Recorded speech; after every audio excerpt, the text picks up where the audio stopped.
अपना ध्यान देश की तरक्की पर लगाइए, देश को आगे बढ़ाने पर लगाइए। बेटी बेटी होती है, हिंदू की हो, मुसलमान की हो, सिख की हो, ईसाई की हो, उसकी इज्जत के साथ खिलवाड़ मत कीजिए, गुंडागर्दी मत कीजिए।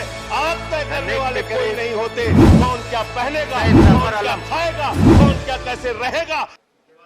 आपने मुझे इस बजट पे अपनी बात कहने का मौका दिया।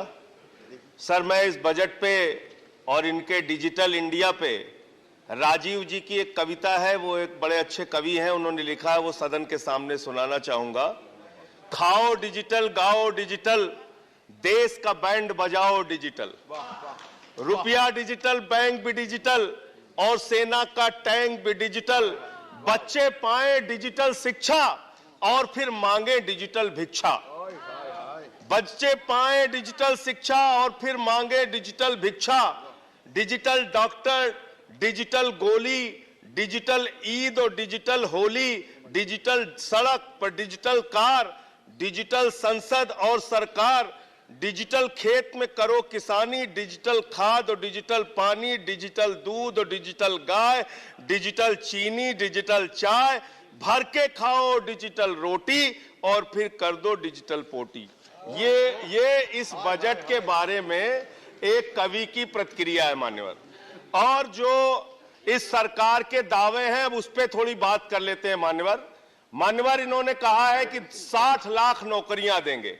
मैं पूछना चाहता हूं, आपने तो स्वयं स्वीकार कर लिया, पहले तो आप 2-2 करोड़ करके लोगों को मूर्ख बनाते रहे और अब आप खुद स्वीकार कर रहे हैं कि 2 करोड़ आपके बस की नहीं है। अब आप 60 लाख नौकरियां देने की बात कह रहे हैं। और आप नौकरियां कैसे दे रहे हैं नौजवानों को मान्यवर? 35,000 रेलवे भर्ती के लिए 1 करोड़ नौजवानों ने उसमें फॉर्म भरा और उसके बाद जब उसका परिणाम आता है उसमें घोटाला और गड़बड़ी की जाती है। जब वो नौजवान सड़क पर नौकरी मांगने के लिए निकलते हैं, उनको लाठियों से पिटवाया जाता है प्रयागराज में, उनको पटना में लाठियों से पिटवाया जाता है, घर में घुस के लाठियों से पीट पीट के आप नौकरी दे रहे हैं, आंसू गैस के गोले छोड़ छोड़ के आप नौकरी दे रहे हैं। आप कर्मचारियों की बात इस बजट में कर लीजिए मान्यवर। जब कर्मचारियों की चर्चा होती है, पूरे देश के कर्मचारियों की एक ही मांग है, पुरानी पेंशन की बहाली की जाए, पुरानी पेंशन की बहाली की जाए। 40 दिन कोई सांसद और विधायक रह लेता है, पूरे जीवन भर उसको पेंशन मिलती है। 40 साल कोई कर्मचारी नौकरी करता है, उसकी पेंशन आपने खत्म कर दी। पेंशन तो छोड़िए, टैक्स के राहत की उम्मीद थी कर्मचारियों को, आपने इस बजट में वो भी नहीं दिया। इसके साथ साथ मान्यवर, आपने इस बजट में किया क्या है?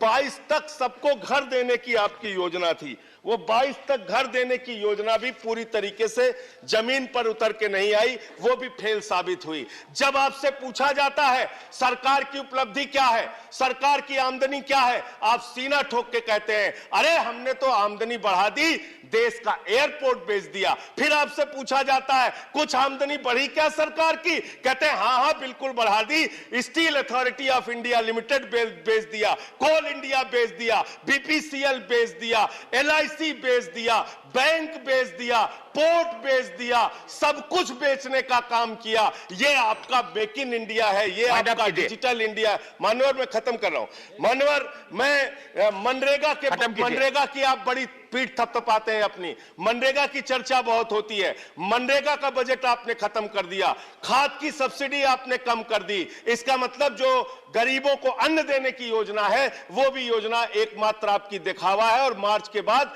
गरीबों को अनाज हिंदुस्तान में मिलना बंद हो जाएगा। अंत में आपके माध्यम से एक ही सरकार से अनुरोध करना चाहूंगा कि अपना ध्यान देश की तरक्की पर लगाइए, देश को आगे बढ़ाने पर लगाइए। बेटी बेटी होती है, हिंदू की हो, मुसलमान की हो, सिख की हो, ईसाई की हो, उसकी इज्जत के साथ खिलवाड़ मत कीजिए, गुंडागर्दी मत कीजिए। आप तय करने वाले कोई नहीं होते। कौन क्या पहनेगा, कौन क्या खाएगा, कौन क्या कैसे रहेगा, कौन Zafar Islam, I'm sorry. Please. Thank you very much, sir. First of all, I would